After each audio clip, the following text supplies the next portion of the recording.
Bang, banyak contoh kasus di media sosial di mana warga India menyembah sapi, bahkan sampai ada yang rela meminum air mancurnya dan melumuri tubuhnya dengan bubur coklat sapi.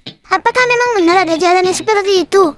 Jika iya, lalu kenapa ada perbedaan antara warga India modern atau kasta tinggi dengan warga India yang kumaksud tadi?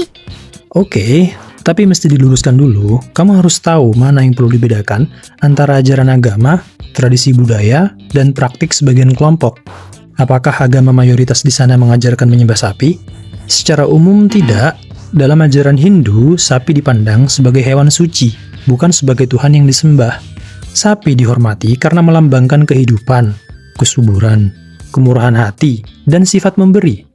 Dalam banyak tradisi Hindu, dewa-dewi juga dikaitkan secara simbolis dengan sapi, dan tokoh seperti Krishna digambarkan sebagai penggembala sapi. Itulah kenapa sapi mendapat penghormatan yang tinggi.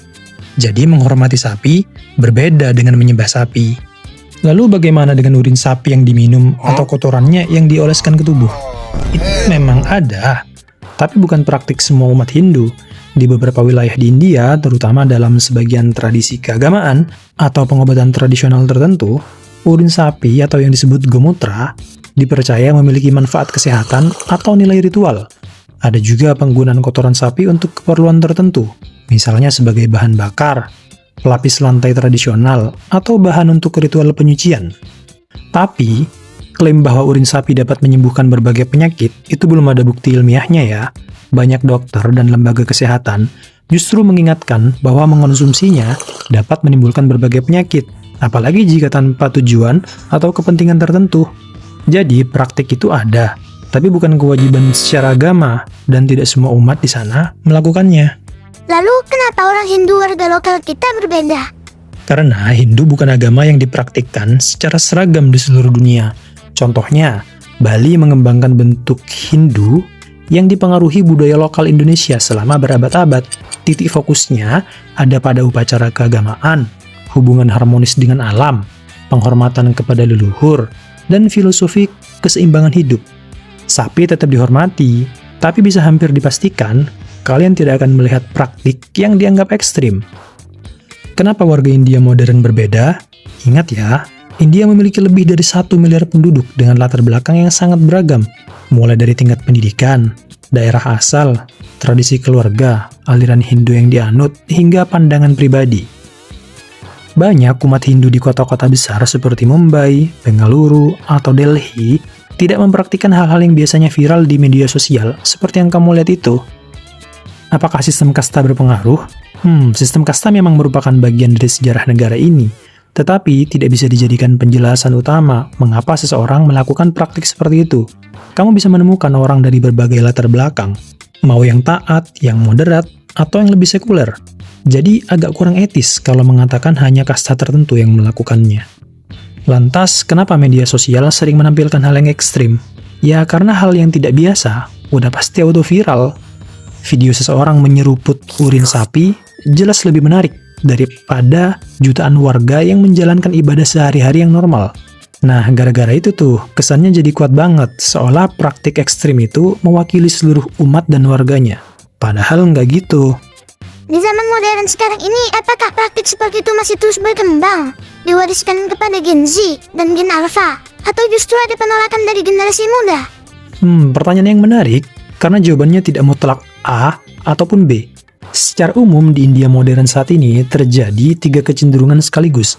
Yang pertama, generasi muda yang tinggal di kota-kota besar, berpendidikan tinggi atau bekerja di bidang sains dan teknologi, cenderung memandang praktik tersebut lebih kritis. Banyak dari mereka tetap menghormati dan menganggap sapi sebagai hewan suci dan menghindari makan dagingnya.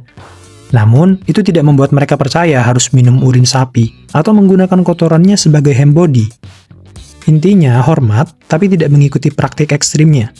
Yang kedua, sebagian kelompok masih mempertahankan praktik tersebut. Ada kelompok yang percaya pada manfaat ritual atau pengobatan tradisional berbasis sapi, mewariskan keyakinan itu kepada anak-anak mereka, menganggapnya sebagai bagian dari identitas budaya dan agama. Lalu yang ketiga, ada pula penolakan keras dari generasi muda. Contohnya saat pandemi COVID-19, sempat muncul klaim bahwa urin sapi dapat mencegah atau mengobati COVID-19. Tapi banyak ilmuwan dan organisasi kesehatan di India secara tegas dan keras membantah klaim tersebut. Jadi intinya, India sangat beragam. Ini yang penting untuk diketahui. India memiliki lebih dari 1,4 miliar penduduk. Kita tidak bisa mengatakan, orang India kok kayak gitu ya? Nggak bisa, karena perbedaannya sebesar itu. Miriplah seperti di Indonesia. Masih ada tradisi lokal yang diwariskan turun-temurun. Sebagian generasi muda tetap menjalankannya, sebagian lagi memilih hanya mempertahankan nilai budayanya, tapi tidak mengikuti semua praktiknya. Terus ada juga yang meninggalkannya secara total.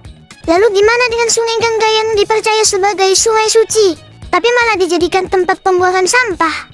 Mereka juga masih tetap mandi dan menyelam meski sudah tercemar. Iya, itu juga jadi salah satu topik yang sering disalahpahami, karena percampuran agama, budaya, sejarah, dan kondisi lingkungan. Pertama, memang benar bahwa Sungai Gangga dianggap suci oleh banyak umat di sana. Dalam tradisi Hindu, sungai tersebut dianggap sebagai Dewi Gangga dan dipercaya memiliki makna spiritual yang besar. Karena itu, jutaan orang datang untuk mandi, berdoa, melakukan kremasi, atau menaburkan abu jenazah, bahkan sekedar mengikuti festival keagamaan juga ada. Yap, sebagian melakukannya sebagai ibadah karena percaya pada makna spiritualnya. Sebagiannya lagi sudah mengetahui resikonya, tapi tetap menjalankan ritual karena keyakinan agama. Perlu dicatat, kesucian dalam pengertian agama biasanya tidak sama dengan pengertian kebersihan secara ilmiah. Di mata banyak umat Hindu, Gangga tetap suci secara spiritual, meskipun kualitas airnya jauh menurun. Lagi-lagi, itu adalah konsep keagamaan, bukan klaim bahwa airnya aman diminum atau bebas bakteri.